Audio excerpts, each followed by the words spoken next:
Gaza के भीतर Israeli सेना की नजर अब एक बार फिर से अल शिफा अस्पताल पर है। अल शिफा अस्पताल गाजा का सबसे बड़ा मेडिकल सेंटर है, जहां पर सैकड़ों लोगों ने शरण ले रखी है। हालांकि अपने पिछले हमलों में इजरायली डिफेंस फोर्स अल शिफा अस्पताल में घुसी थी और उस दौरान आईडीएफ की हमास के साथ कई मुठभेड़ भी हुई थी। लेकिन एक बार फिर से गाजा का अल शिफा अस्पताल इजरायली सेना के रडार पर है। आईडीएफ बार बार अल शिफा अस्पताल पर चढ़ाई करने की कोशिश कर रही है, लेकिन हमास के लड़ाके बार बार इजरायली सेना पर ताबड़तोड़ हमले करके उसे अल शिफा तक आने से रोक रहे हैं। आईडीएफ का कहना है कि हमास ने फिर से अल शिफा अस्पताल में अपना कमांड सेंटर बना लिया है और इसी वजह से आईडीएफ अल शिफा पर धावा बोलना चाहती है।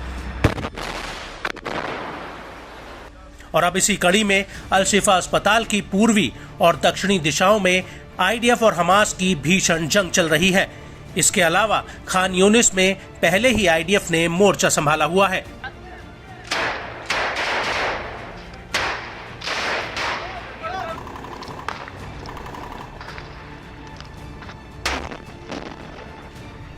लेकिन अल शिफा अस्पताल की तरफ जाने वाले रास्ते अल्थावरा स्ट्रीट पर आईडीएफ की अल कुद्स ब्रिगेड के साथ तगड़ी भिड़ंत हुई है। अल कुद्स ब्रिगेड्स का कहना है कि उसने इजरायली सेना के वाहन पर टेंडम गोलों से हमला किया है।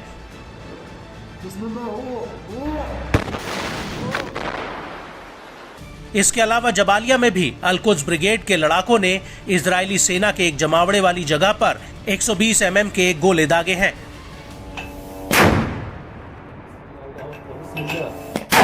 इसके अलावा अल कुद्स ब्रिगेड ने अल कासिम ब्रिगेड के साथ मिलकर अल शिफा अस्पताल के करीब आईडीएफ पर तगड़ी बमबारी की है। इस ऑपरेशन के अलावा इन दोनों ही ब्रिगेड्स ने एक जॉइंट ऑपरेशन में इजरायली सेना के एक जमावड़े वाली जगह पर मोर्टार गोले दागे हैं।